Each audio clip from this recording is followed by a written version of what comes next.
Okay, so a huge big welcome to everybody joining us today for Lunch and Learn with the Entrepreneurs, and an even bigger welcome to our entrepreneurs and to your MC today, the wonderful Naomh McElhatton, who is herself a serial entrepreneur. So she's best placed to do all the questioning today. So we want to just welcome Andrew and Sean, Aimee and Ellen. Oh, somebody's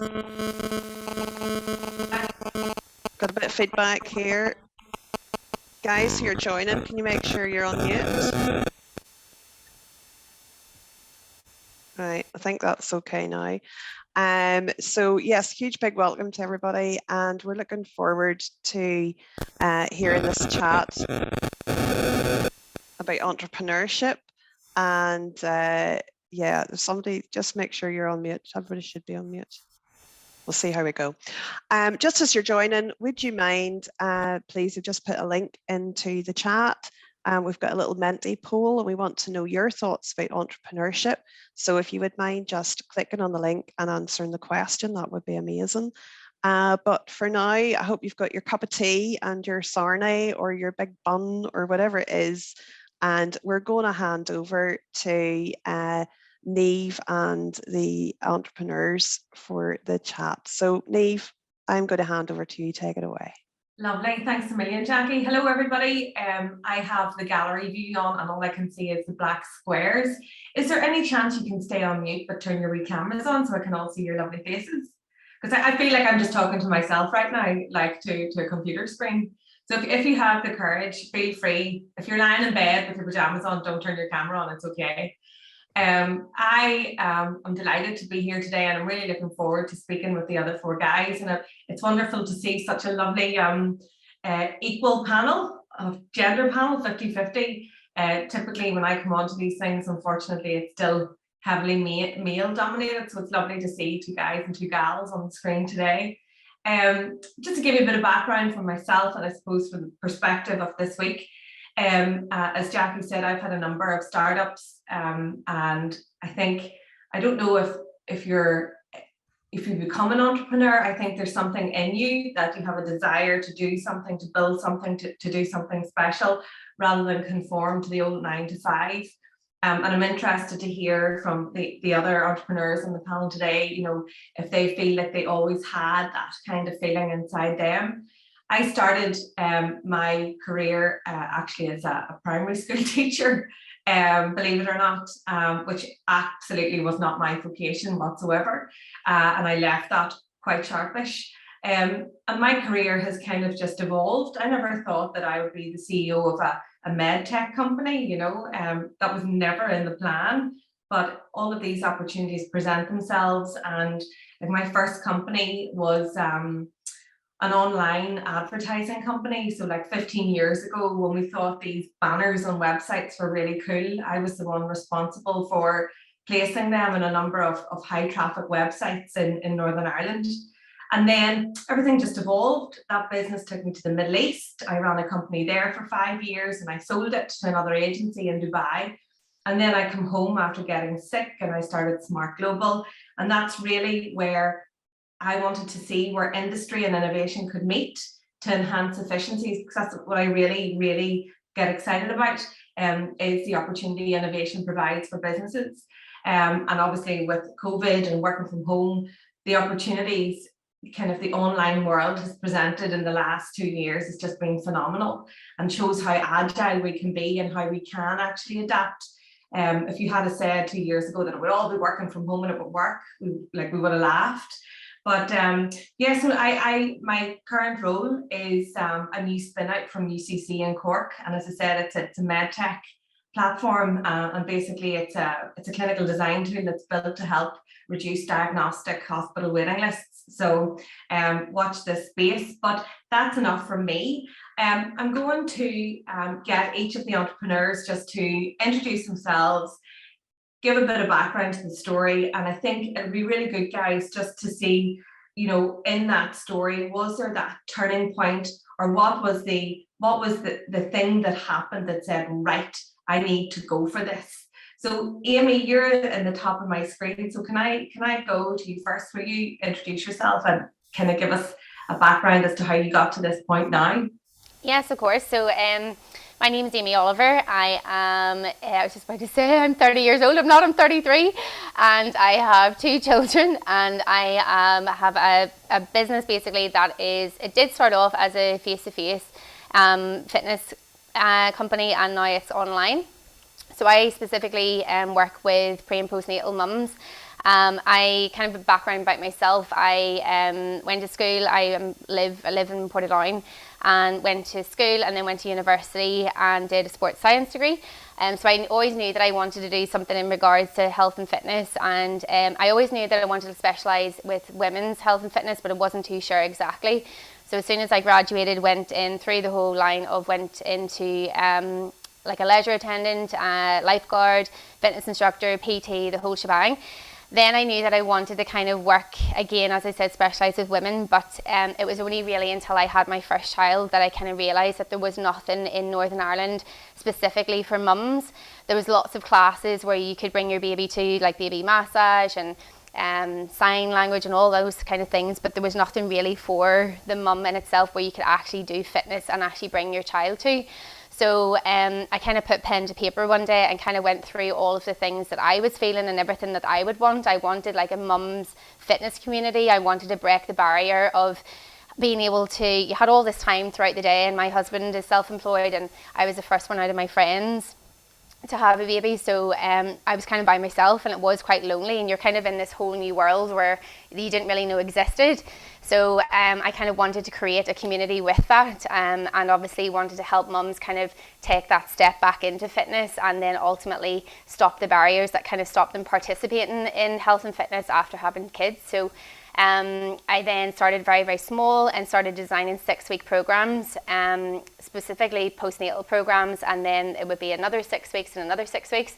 So kind of fast forward about 2 years, and then I was pregnant with my second child, and I was still working full time in the gym as well. So I think I was up to maybe 25 classes a week between Monday and Friday, which is absolutely insane. I don't even know how I did that at one point. And then running a business alongside it. And I think it was whenever I was going off on maternity leave with Jack that I said, right, I need to make a decision. I either take that leap of faith and just kind of go for it. And it was something that was so easy and so natural to me. And I think that's one of the biggest things in knowing that you're in the right job and in the right career, is that when it doesn't feel like work. Yes, obviously you have your hard graft and everything else that comes with it. But so I kind of took that leap of faith and then went full time with it. And the business definitely kind of took off quite a lot whenever I was able to give it my all. But I think the biggest turning point for me really with the business, and the business is now 5 years old, was COVID, believe it or not. I was very, very lucky in some respects in that everything was predominantly face-to-face, but when COVID hit, I was kind of forced to go to the online fitness world, which I didn't particularly like at the start. But after that then, because I was able to see what women could do exactly at home with their kids as well. And it also meant that the business could reach people who couldn't meet me in the locations of, I was currently in Belfast, Lisburn, Portadown and Armagh at the time. And now I'm able to reach people from all over the world. So I have lots of people in America and France and Sweden and Germany, and still do to this day. So COVID was a big turning point for me really, and now the business has an online community and it has a face-to-face community, 2 very, very strong communities together that kind of join together in some respects as well. So that's kind of where we're at the moment in regards to the pre-postnatal world. And then I'm now targeting a whole community that aren't just mums as well, so basically women who just of all different background and fitness kind of levels. And then with that, we have our own merchandise. So I'm currently designing my own gym leggings, maternity gym leggings, and breastfeeding sports bras, because these are things that I basically wanted and needed at the time, and I could never find something that I was really, really happy with. So the process of that now has been about a year and a half in the design making side of things, and we're probably about 6 months away, I would say, from launching. Plus lots of other things, but I'll not go into that. I don't want to take up too much time, but that's basically where I'm at the moment. No, you think I'd paid you to say that, because that was my question, because you see a natural evolution of your business online, especially through Instagram. Yeah. So, and it's such a competitive industry now. Like Joe Wicks took off. I actually liked Joe Wicks before COVID. And now it's like it gives me anxiety. I'm not doing one of his classes with my kids anymore. It's like, no. But it's like you have Mia Madden and Queens Don't Quit. You have Caroline Gervin, who come out of the woodwork, just an absolute machine. And all of these brands and leggings and tops and water bottles and fitness mats and everything else. And it's amazing, like all credit to you. But how do you compete, or what's your USP? Like, how do you differentiate yourself in such a competitive landscape? The fitness industry is definitely is an extremely competitive industry, but I think my firm belief is that, as I said before, when you're actually really passionate about something and you actually care about people, that will shine through. And ultimately, word of mouth is such a huge thing. Obviously, Northern Ireland is quite small, but now whenever you have the social media side of things, you're always trying to be that one step ahead, and it's what you can give extra to your clients.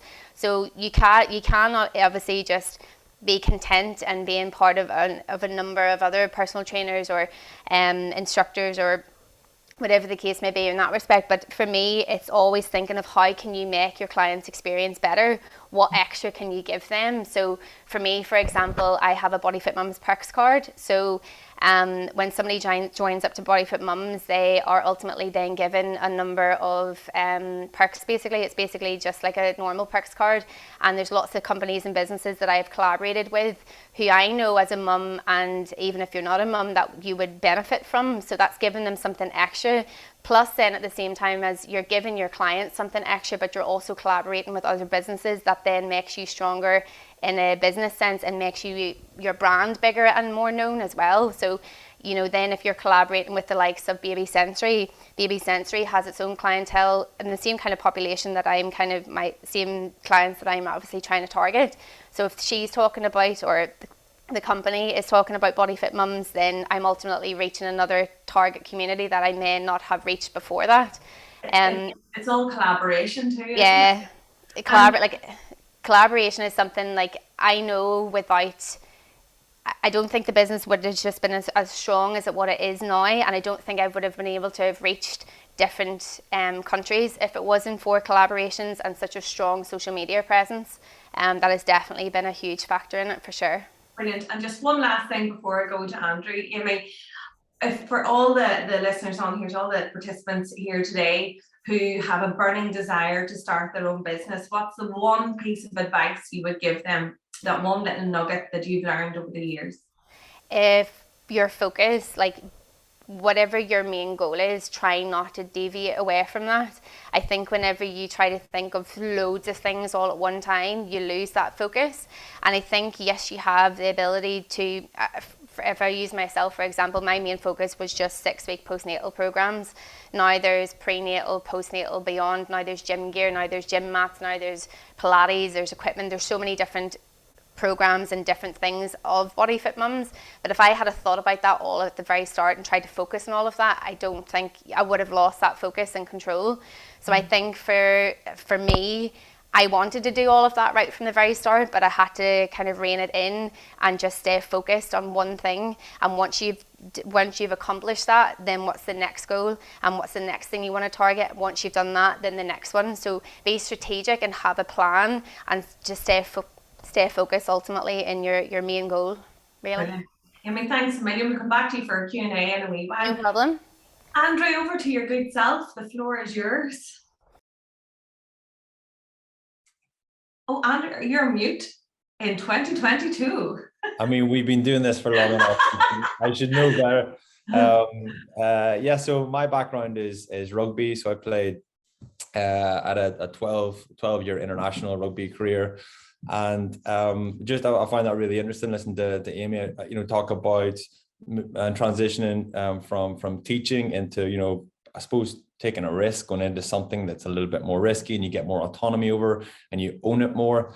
For me, and it's only really kind of just reflecting on that a little bit now, and just thinking about my career as a professional rugby player and how actually it is the polar opposite from what I'm doing now.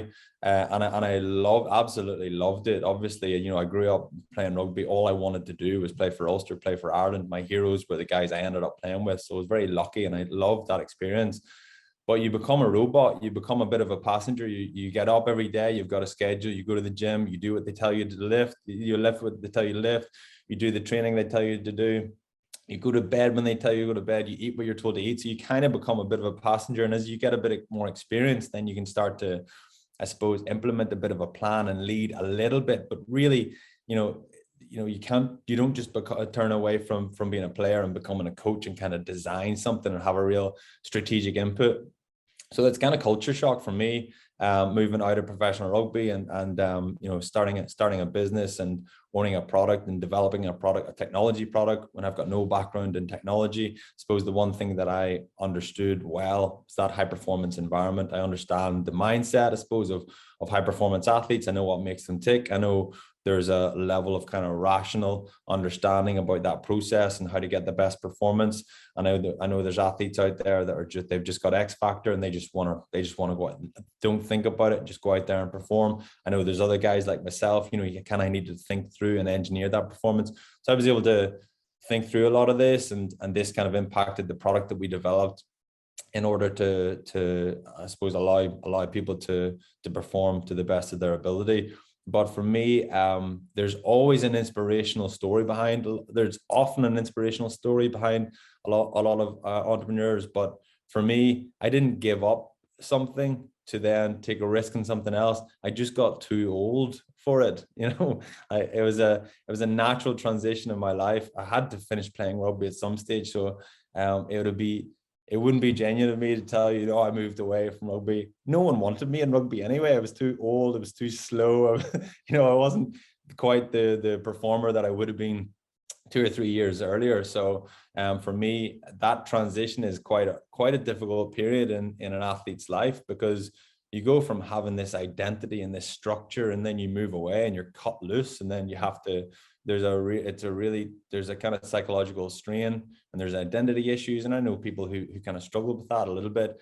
I would say I got very lucky in that I had a business partner who I presented an idea to, and it was just an idea. And actually, this kind of gives you a bit of an idea of where my mindset was. Maybe not that entrepreneurial. I was thinking one-dimensionally. I was thinking I would love a product that allowed me and my team to perform better.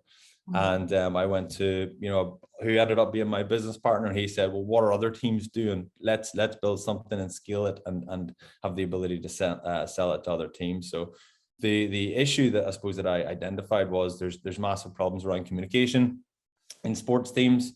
There's multiple different communication methods. People use group chats. I've spoke to rugby and football teams where they've got 10, 15 different WhatsApp groups in their club. It's chaotic. Even if you're able to identify that piece of information came through WhatsApp, you haven't really narrowed it down very much. There's email threads, to a piece of information that was sent through 3 weeks ago. That's pretty much gone. A lot of athletes don't even really have laptops. They just expect everything to be on their phone. There's whiteboards for one-on-ones, written S&C programs. There's flip charts for session plans. Then there's PDFs for travel. So there's all these different mechanisms. So the way I've described this is you're asking athletes to solve a problem, or solve a puzzle to find out where they're supposed to be or what they're supposed to be doing. And if there's any change of plans, then you ask athletes to be goalkeepers, but they've got 10 different sets of goals to defend. So it's quite difficult to get the appropriate information at the right time. So I understood that. That was my experience. That's what I was able to bring to it. And then I had to go to other people to create this product and ultimately spend way longer than we wanted to spend developing a product, and just learning and iterating and just getting set back 10, 15, 100 times, and then ultimately getting to the point where we got a product now that's solving problems in the market. Yeah, and I feel that pain right now. Like, we're in product development. We're in the first sprint of developing the platform on cloud. So I completely, know how you feel. But I just want to go back in that transition from retiring from rugby to going into the world of product development. And just on a personal kind of question really is, you said about that, dealing with the transition in your, I suppose, your identity from being this rugby star to go on now to having, take a step back as such from sport and the public eye to develop this really fantastic tech product. Did you do anything yourself? Did you struggle? Like, you talk about the art of resilience, they talk about, you know, overcoming hurdles and things like that. And I've certainly been there. My first business was liquidated and I was made bankrupt, you know, and it was one of the most horrific experiences I ever went through, but a fabulous learning, because it really taught me so much moving forward into the next journey. At that point, did you do any work? Did you do any like coaching? Did you read any books? Like, because I'd be a big sucker for, you know, books that really help, and motivational quotes and mentoring and all of that. And just interested to know if you invested any time in yourself to help you along the way on that. Yeah, there was a couple of things that happened quite naturally. I was always, I was going to say obsessed, but always concerned or thoughtful about retirement and almost looking forward to something different. I was always trying to get that balance. You know, if you're looking forward to that too much, then you kind of hamper your ability to perform and be in the moment, and, you know, just worry about that next performance or that next training session. So I wanted to always kind of get that balance. This is brilliant and I want to love it and thrive and be as good as I can be as a performer. But ultimately, you know, most of my life is going to be doing something different. I can't do this forever. So I wanted to be aware of that. And I did. I studied quite a lot. I did a theology degree. I did a postgrad management, and I did a master's in finance. And I was good at some of it, not so good at some of it. I think whenever, bizarrely, you know, just doing something that kind of fitted for me, even though I had a 2-year-old and a newborn at the time, and then going, you know, 2 or 3 nights a week to Queen's Management School was quite stressful. But for some reason, like when you're in your 30s studying, you're a lot more conscientious than you are in your 20s studying. Certainly I was anyway.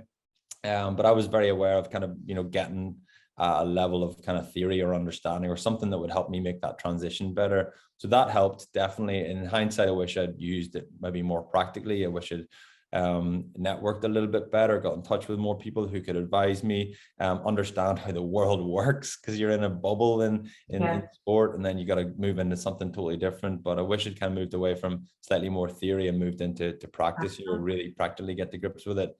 Developing resilience was something there that was really important, actually, to, you know, developing the resilience of an entrepreneur and allowing me to kind of move into that and get set back. The network piece was a really interesting one, because that was a big strength of mine. You know, I knew a lot of people in rugby and football, and I was able to reach out to people and kind of validate what we were doing, get some feedback on our product, and iterate and reiterate, get it into a couple of kind of early beta partners. I'd say we certainly capitalized on that. But what I've done is, and this was my learning, the professional sport is a slightly different environment, and the traditional rules of product development in the world don't apply to professional sport, because no professional sports team wants to be the canary in the coal mine. They don't want to trial something. They don't want something in development. So we needed to kind of shift our narrative a little bit, rather than asking for feedback, saying we can confidently tell you this is going to add a lot of value. But that took us a while to learn that. And by that stage, I'd probably burn half of my network and give them a product that, you know, didn't quite deliver. But that's the way it is in the early days. And you have to, again, touching on resilience, you have to be prepared to put something in and learn from it. But know that, you know, you're learning from it. We're better off as a business. Our product's going to be better, but they probably haven't had a great experience. And that's the price you pay. And it's so important to reiterate, the art of resilience only comes from experience. You know, you have to go through tough times to actually learn from it. And, you know, there's so many buzzwords out in the market at the minute, you know, like imposter syndrome and building resilience and mindfulness and all that. You have to experience tough challenges in order to actually become a tougher person. There's no doubt about it. If you don't experience, you know, a good old challenge and fundraising or, you know, product development failures, you don't learn, you know. But Andrew, just same last question that I asked Aimee. What is that one nugget of advice that you would give to our participants here today if they have the burning desire to start their own business? I would say probably the lesson I've learned is that you don't have to be brilliant at everything. It's actually probably more efficient just to be brilliant, or certainly quite good at a couple of things, and bring in other people to do that job for you. I suppose maybe in the early days when we've got a small team, you have to do everything, and you do everything badly ultimately when you look back. And now we've got a bigger team, we can say they're brilliant at that, they're brilliant at that, they're brilliant at that, and then just allow them to thrive. So really identifying weaknesses, and then not being afraid of bringing someone in to do that, or asking for advice in a space that you're not strong in. Brilliant, Andrew, thanks a million. And now from sport to fabulous sustainable luxury handbags. I was having a good browse on your website this morning, Alan, and I was like, I need to get off this. That's not good. You're very welcome. Thank you so much for joining us this morning. Would you like to share your fabulous story with everyone this morning? So I'm Taylor Yates. I'm 25 and I'm the co-founder of Taylor Yates. So we are a luxury leather handbag business. We have a store in Bushmills, and actually Jackie has one of our bags too. One of our biggest fans. But yeah, so I started the business in 2016 with my mum. So I actually took a year out before I went to uni, so between like sixth form and university, and completely changed my course. Went from applying for ancient history to fashion business management within about 2 months. It was ridiculous, and sort of took that year. And I had just turned 18 and mum wanted to buy me a handbag for my birthday and couldn't find something that, you know, she really loved. We're both quite understated and minimal when it comes to the way that we would dress. So anything with like a big shiny logo on it or that was quite a bright color wasn't really our vibe. And also everything was just so expensive and nothing really felt like real leather anymore. So it kind of all stemmed from that and a number of other things. But basically, mum turned around to me one day and was like, you know, there's got to be more people out there like us that just want a really nice, well-made bag that's just going to last forever and go with everything. And I was 18 and I was like, yeah, sure. Why don't we make handbags? Let's just do that. And yeah, that year then we tracked down through a lot of mum's old contacts. So she used to work for a company that made clothes for Marks and Spencer's, doing like 150 million in turnover, making clothes in Northern Ireland. She also worked for Jaeger.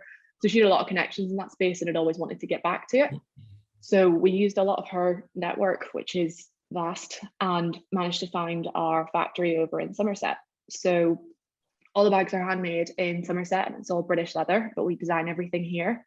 And we launched in November 2016 with a waiting list, which was mostly, you know, friends and family and sort of local people who were really keen to support us, which was great.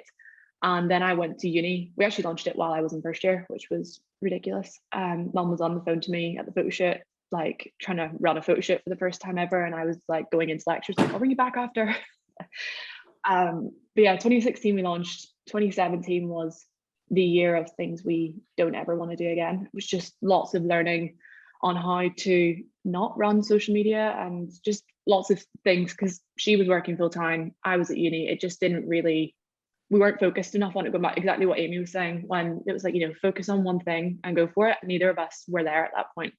So 2018, we got invited to London Fashion Week by the BFC a week before it happened in February, which was a bit manic.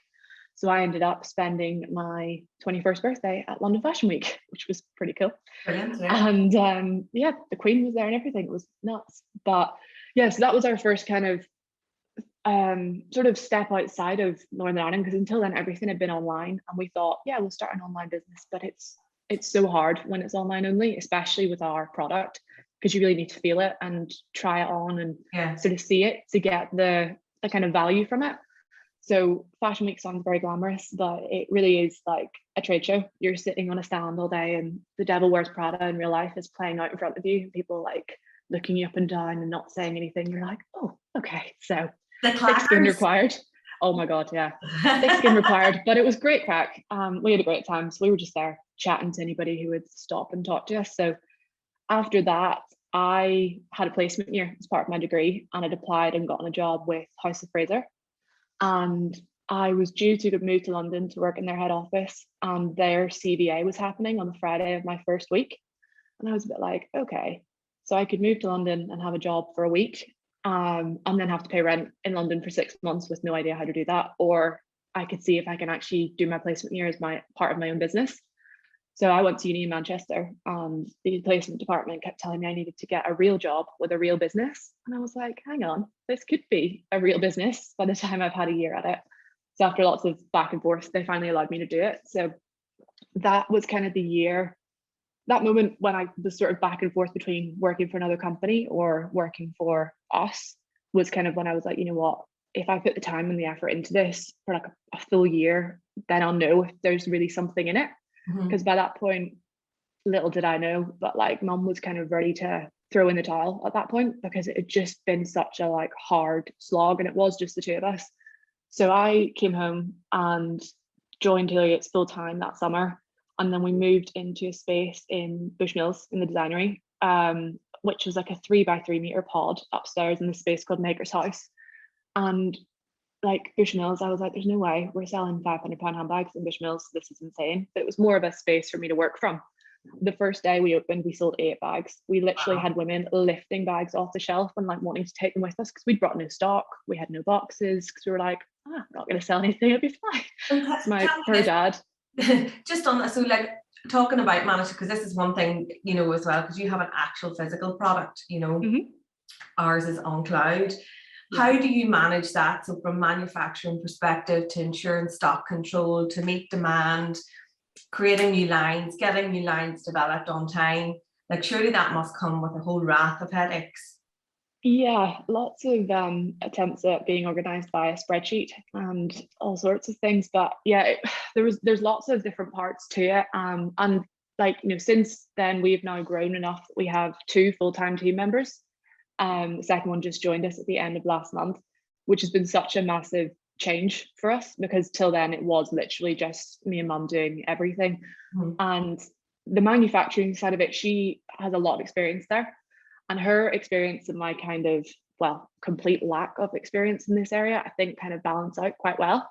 Yeah, because sometimes I'm just like, yeah, we'll just go for something, why not, we'll try it, and then she'll be like, that's ridiculous. Or if I'm like, no, actually we can do this, sometimes she's like, you know what, and it lets us try new things that maybe if the other one of us wasn't there, we might not have the ability to do. What's the future for the brand then? Where do you want to take it? Do you want to diverse into various other products? Are you going to keep, you know, what's the growth plan? Yeah, so for us, one of the core things that when we started was we wanted to be like a sustainable social good business. So in order to grow, one of the hardest questions is like, how do you grow a business sustainably? Because at the end of the day, most people don't really need a new handbag. Nobody really needs a handbag or a new, like, you know, pair of shoes or whatever it is, if it's just something that's really lovely. But for us, we're putting product out that we think is actually going to stand the test of time, last a long time. And it's going to, like, it should almost outlive some of the people who buy them, because we want them to just be these amazing pieces that get handed down.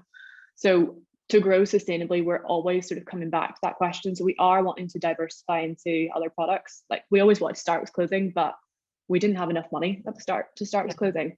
There's just too many like variables when it comes to that, you know, sizing and like finding factories, and it's just all, there's so much more goes into it, and the minimums are always much higher. But we're at the point now where we've kind of built a really solid base of customers from Bushmills and beyond now as well. And we are starting to look at bringing in some of our own other products. So last year we did our first kind of limited edition collection.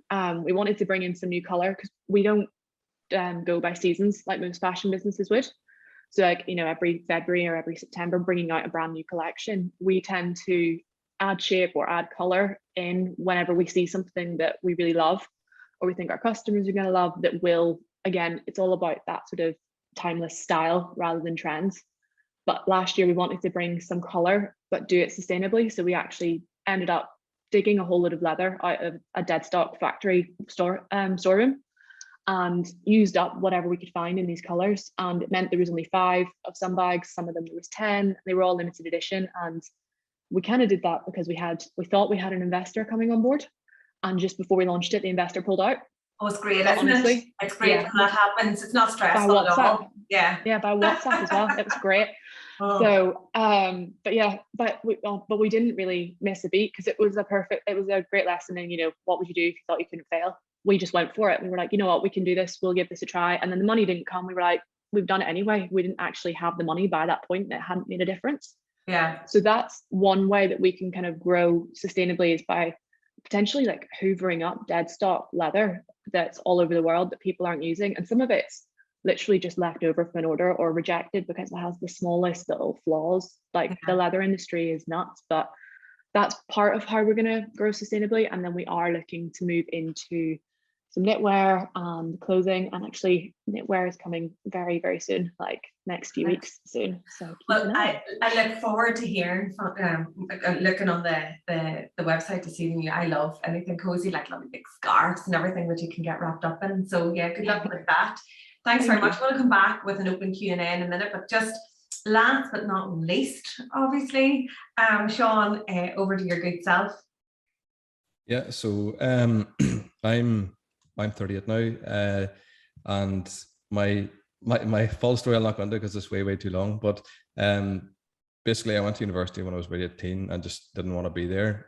Left after a couple of months and was kind of thinking, what do I do now? I always wanted to start a business from a really young age, but never thought I never thought I had the skill set, and never really had the idea. I had 1,000,001 ideas, but nearly sometimes that's a bad thing. Most business owners I know, it's not lack of ideas, it's actually a glut of ideas, and then you're sort of stifled by which one's the right one.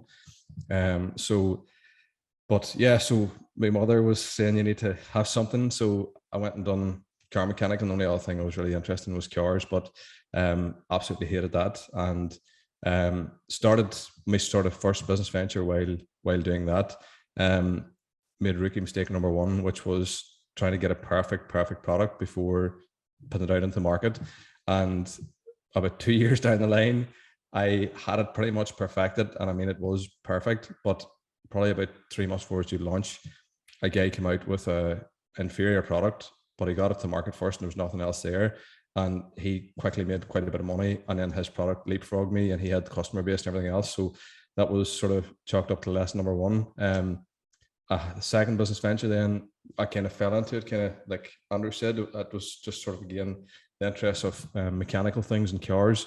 Always was into me cars. Never had money to buy nice cars, so sort of had to build my own. But started fabricating a custom part for this car that you couldn't buy. It was an issue, and I kind of cracked the issue. And a couple of people had asked me, where did you buy that? And I said, well, I didn't buy it. I actually designed it myself and made it.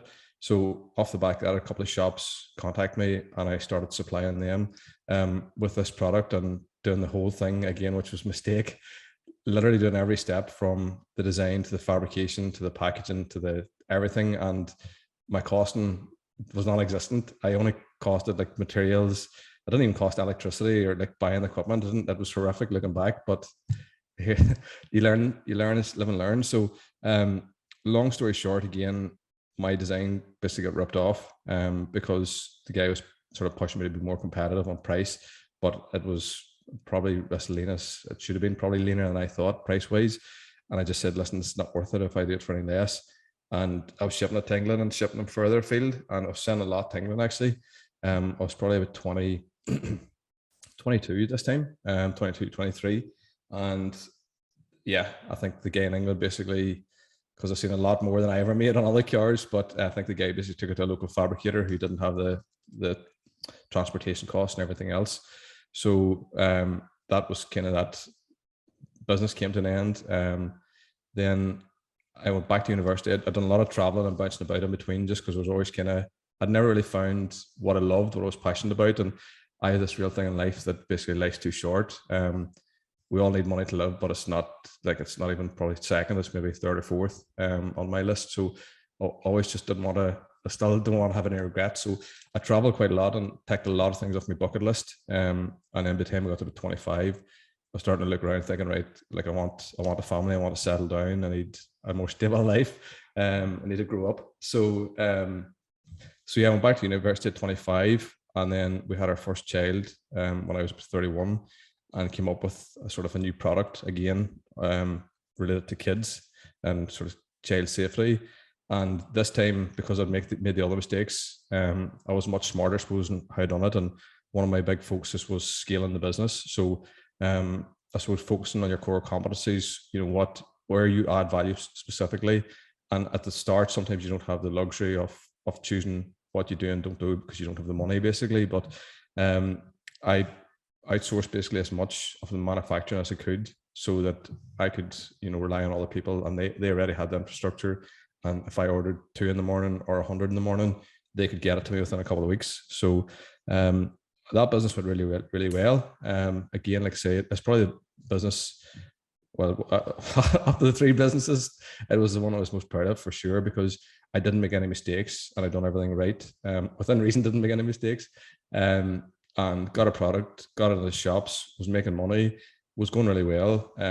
But again, back to scaling, it was a high volume, low margin product, and the demand was there, but it was never going to make me millions. And again, I suppose it's not all about money, but I suppose things need to be worth your effort and time. And that product was taking the same mental capacity as something that's potentially holds a lot more merit. So I basically killed that business, even though I'd still people coming to me saying, we want to order more and everything. And I said, listen, I'm sorry, I'm packing it up, because I'd rather hold off and get the right idea than this. So around that time as well, I was just starting a new job, just graduated, married, first child. And I always knew that I always felt I was weak commercially. So I had a commercial appreciation, and having done the business side of things, I had level, but I hadn't that real business nous, I suppose. I felt I was very weak there. And even I suppose confidence wise, my confidence, I didn't have the belief in myself in terms of that I could actually do it and, build and deliver a world-class product. So I went into the world of work then when I was working all along, but after I graduated, went in as a mechanical engineer and progressed, thankfully, pretty quickly through a business and came up with a number of patents for that business. And I suppose you talk about turning point, it was really a turning point for me, because I personally drove a lot of change in the business, and I nearly took confidence, I suppose, from the passion of the product or the innovation, or and knowing the facts, so I kind of felt it was my duty or my responsibility to make sure the right thing was done. So that's kind of where I got my confidence from, to drive that forward. And the more and more I done that, the more and more I suppose I realized that I did know what I was talking about, and I was credible. And I talked to Jack about this as well, about, entrepreneur versus an entrepreneur. I was originally an entrepreneur that sort of half failed a couple of times and definitely didn't make it, I suppose, because that set me up to become a really good entrepreneur and internally in the business, and really helped that business grow. And the business helped me grow too. Basically, the business I was working for, to a point where then I basically got to the stage where I thought I had lots more ideas that kind of kept being shut down. And if they weren't shut down, they were shut down because lack of money or fear, which then I worked around because I got funding in and got the skill set in and done all these things basically to, I'll not say take away the excuses, but take away the barriers, we'll say, maybe is a more positive way to say it, and literally set everything up. And I suppose, talk to my boss all along, and I said, listen, what's stopping you from doing this? Tell me what it is and I'll fix it if I can. So he gave me a list, and I basically worked pretty hard and got it and laid it all out, got a lot of funding, got a team in place, got everything.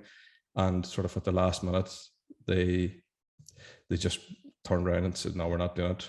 They didn't say we're too afraid, but that's, I suppose, fundamentally what it was, which I understand. So it kind of was a realization for me that I kind of knew was coming, is that,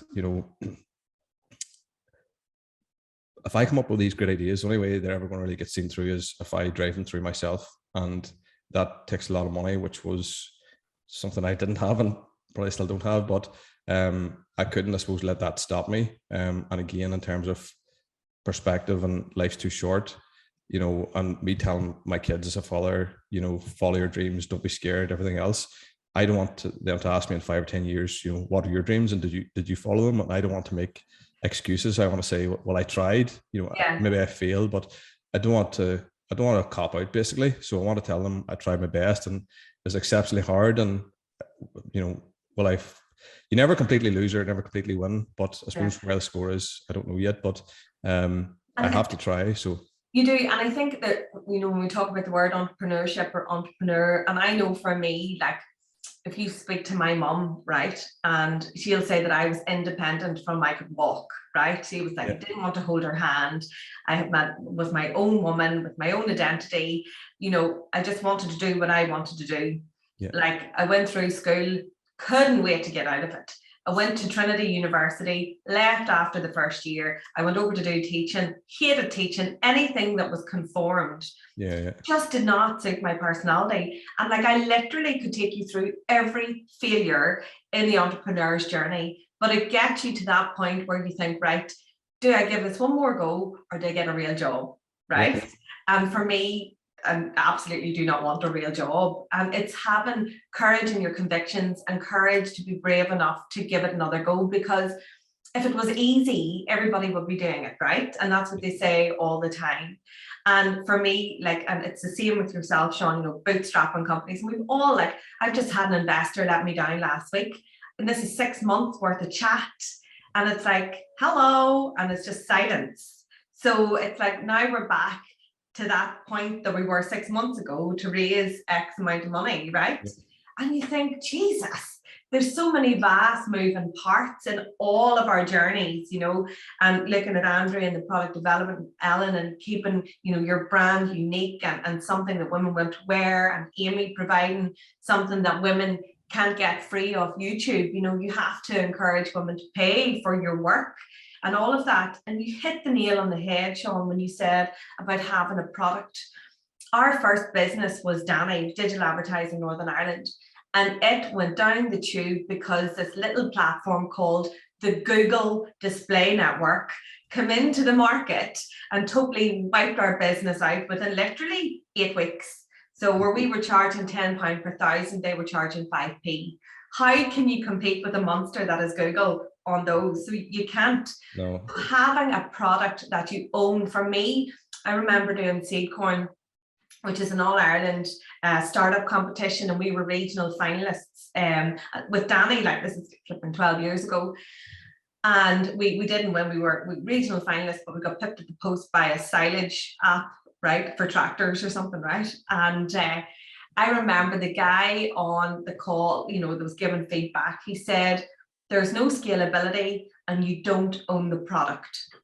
And I thought to myself, that is so important. So for me, for like the last 15 years, it's always about trying to identify my product and scalability. And now with Stimul.ai, with this new spin out, there is a product and there is scalability. And for me, those are the two things that are fundamentally needed to compete in the market. You have to have a unique proposition and a product that you own that you can scale. And I think that's so important, because if you don't, you're just going to go around like a one-legged duck, you know, chasing yourself, wishing something, you know, wishing for a break. And why does this happen for other people but it doesn't happen for me?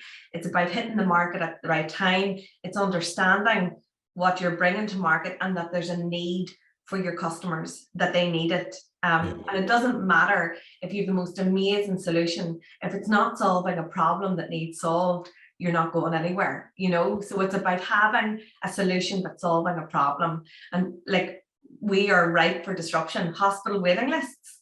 Do you know what I mean? Like, the time is now, you know? Yeah. So bring it on. But listen, guys, thank you so much. I'm going to put, and I'm just conscious of time, we've got 10 minutes left. Please ask questions. If you have, you know, the little reactions, there's a wee hand up button.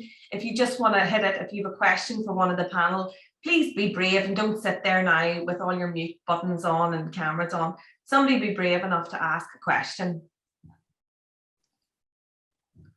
Put your hands up. Well, I do know that there should be some of my enterprise placement year students on the call here today, and I'm hoping that some of them would be brave enough to. They should be. I've them well trained to put their videos and their mics on. So hopefully somebody asks questions. £100 voucher for Taylor Yates if you ask the first question. Oh, here we go. Well done, Matthew. Sean, one for you. Can you give an example of one of the patents you created? Yeah, I'm not entirely sure what that question means, but I'll go detail and go quickly. So one of the first, well, not one of the first, I'll say the patent I'm most proud of, I suppose, is a little simple auto sampler. So one of the machines I created was for treating water treatment, basically. So it's from removing, it doses in chemicals into water, pulls them, separates them basically from the water. So if you have mucky water, it separates the solids from the water to give you two separate phases. And then there's a way to basically measure the performance of the chemicals to say, well, you need to increase the chemical dosage or decrease chemical dosage. So typically those machines were costing in around 13 to 25 grand. I came up with an idea then using the people who are going to start to go to sleep here, using basically the principle of an air induction system on the front of a motorbike. And I suppose understanding the fundamentals of that and how that works. And in terms of that, what I mean is the auto samplers typically pull out a sample, measure it, and then dump it out again, but that damages the material. But I used, I suppose, a very simple process, sort of simplified back to the simplest form. And off the back of that, then I came up with a product that instead of costing 13 grand or 25 grand, cost £800. And not only did it cost £800, but it worked probably 10 times faster and was much, much more representative. I think Jackie shared my LinkedIn. I don't want to put everybody to sleep here with this technical jargon, but I think Jackie maybe shared my LinkedIn profile. If you go on there, I have some of my patents listed there. So if you click through there, you can search it. But basically, I suppose people are always interested in patents, but for me, it's about finding the simplest possible solution. And in order to do that, you have to have a detailed understanding of something. So hopefully that answers the question. Brilliant. Any other questions? Any entrepreneurs in the making out there have any questions for Andrew or Aimee? Yes. I was just a joint question for Sean and Aimee. There was just a lot of talk about focus and remaining on one idea. Sean had said about having too many ideas as an entrepreneur, and Aimee had also said about focusing on one thing in particular to get you on the go. I was just wondering if both of you could potentially just touch on how you decided on an idea to get you started off. They say like going from 0 to 1 is often like the hardest step. So what was your 0 to 1 for both of you? Thanks. I think for me, mine was finding a solution to a problem that I was on a personal level with. So for me, as I said before, I knew that there was nothing in Northern Ireland that helped women make that first step back into fitness. So ultimately, that was my main focus. How do I get people, how do I stop the barriers from women participating in fitness after having a baby? One is being able to bring the babies or children with them. So that is part of the program. They're actually able to bring them with them. And then two, obviously, basically giving them all the information that they need and providing that service and making it a safe space. So I was finding a problem and creating the solution basically. And for me, that was the focus. That was what I wanted to ultimately be as a business and as a brand, was that business that basically helped create that solution, or create, what am I trying to say? Focusing on that main point first of all. And once I was then happy with how the business was running in regards to that, then building on to the next thing, I suppose. But ultimately, as I said before, I had so many ideas in my head what I wanted the business to do that kind of reined me in, I suppose, and that I knew what my basically my next New Year's plan, the next 2-year plan, etc. But I just had to kind of focus on the very first step, I suppose. For me, I suppose previously I would have been guilty of being a nerdy engineer and coming up with this great idea and thinking everyone's going to love it because I love it, developing a product and then try to push it on the market. But I suppose touching on what Naomh said, I've almost flipped that the other way. So ask the market, and I don't mean that, well, I mean it literally and I suppose indirectly as well. But, you know, if you come up with an idea or concept, then like I say, well, I've actually flipped it around to go, what are the problems out there? What are the problems? And you sort of have to narrow in a bit. So where could I solve problems, or where I think the common theme is everyone's kind of leveraged, you know, an area where they have an interest or they've they're authentically passionate about it. So, which is true for me also. So I kind of started looking in those areas. What areas am I interested in? Could my knowledge apply or be leveraged to find a solution?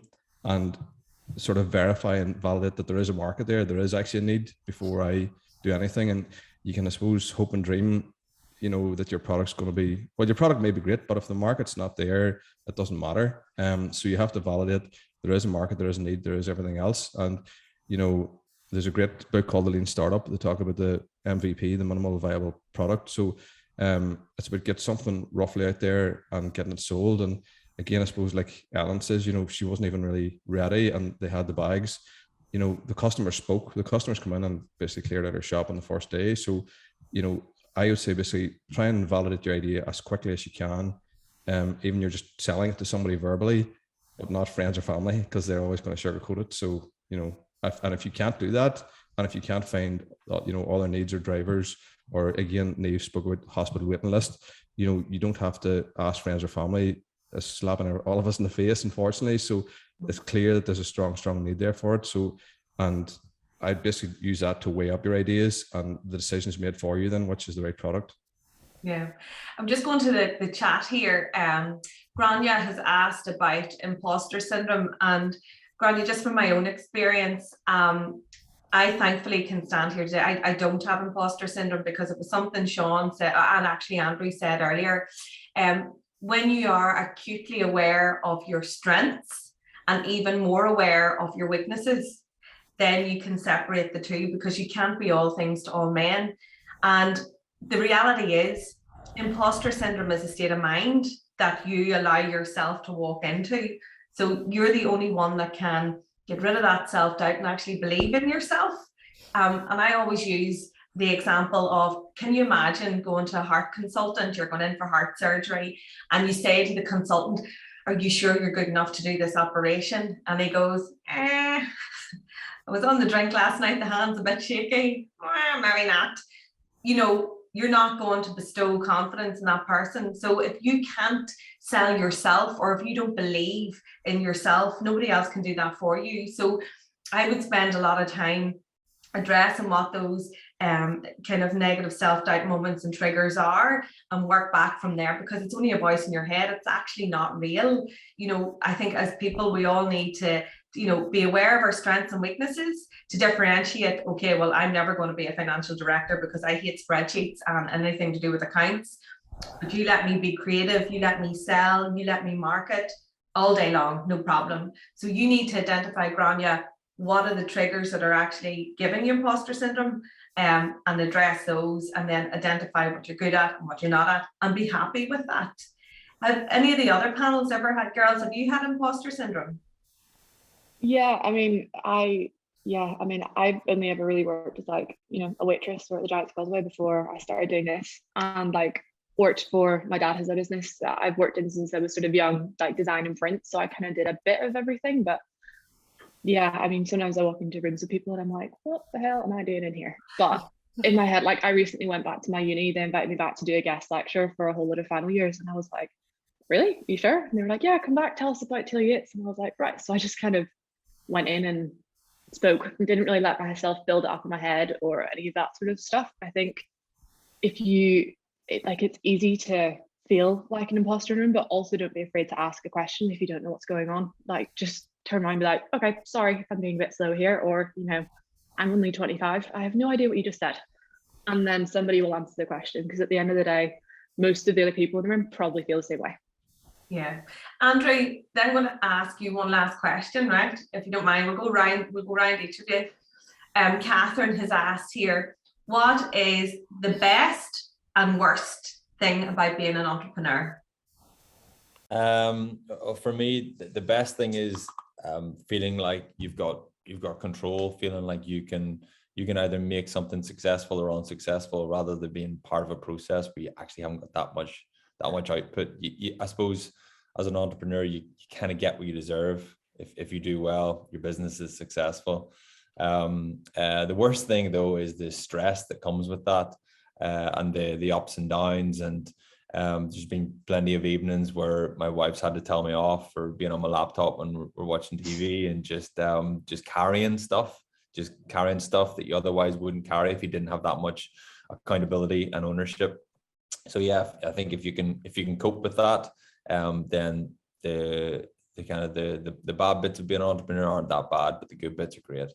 Yeah. Sean, best and worst for you? I would say they're kind of, for me, they're one and the same. So the thing that kind of annoyed me about being in employment was you're in this safe bubble where you never really excelled, personally never excelled, but you never really failed either. You always had that safety net. So I actually weirdly hated that. So I suppose the thing Andrew touched on as well, I suppose you never stop and it's always in your mind, and there's always sort of the stress and worry. But then whenever something goes well, like you get real buzz, real excitement, like I get a real boost. Like sometimes, I'm not saying I get low, but you just get worn down. You're like, could I get a friggin' break? Like this is just wearing me out. And then, you get something that it's just such a boost. So for me, that's real life. The highs and lows are both, they're not inseparable. They're one and the same. So, which I love, like right or wrong. You love the challenge. Aimee, what about you? Having gone through over the last 2 years in particular with the kind of growth of the platform, what are the best and worst bits for you?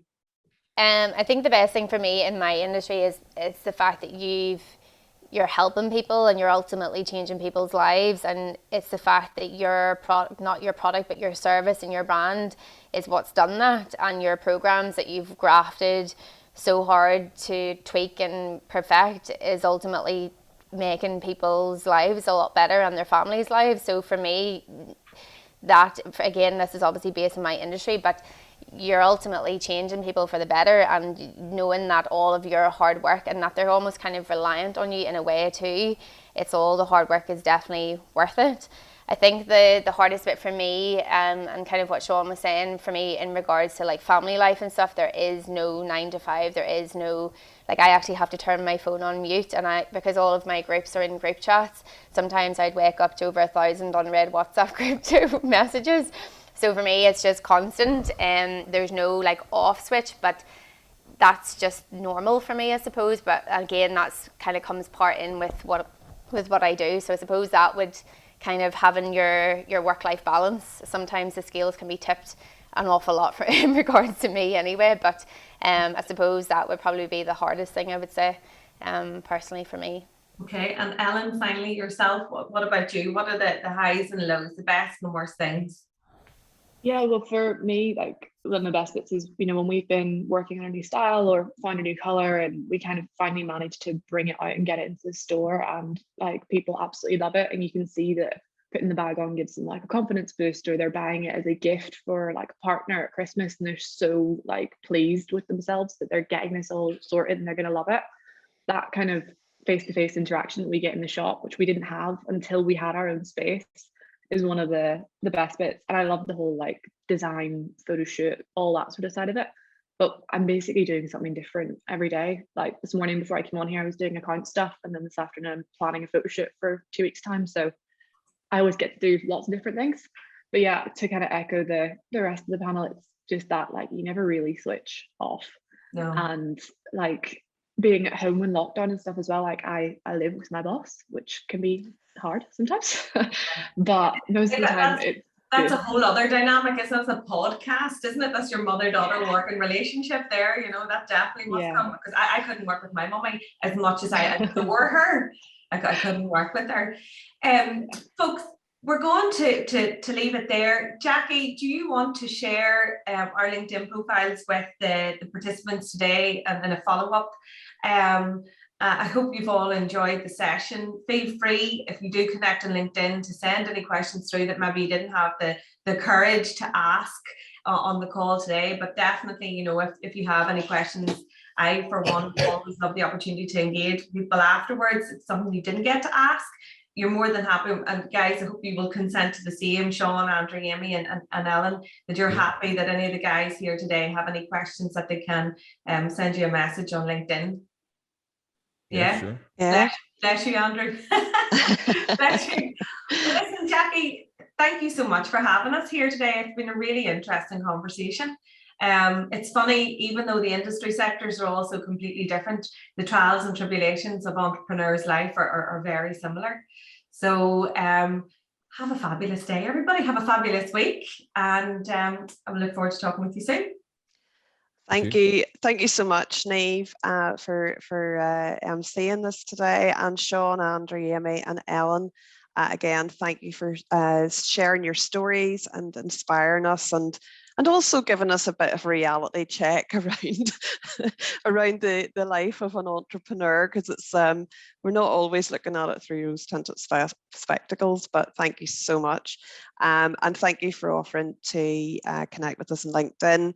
I'm hoping that we'll be able to get some of you back again at another time, maybe when we've got more time and less rushed with so many events happening today.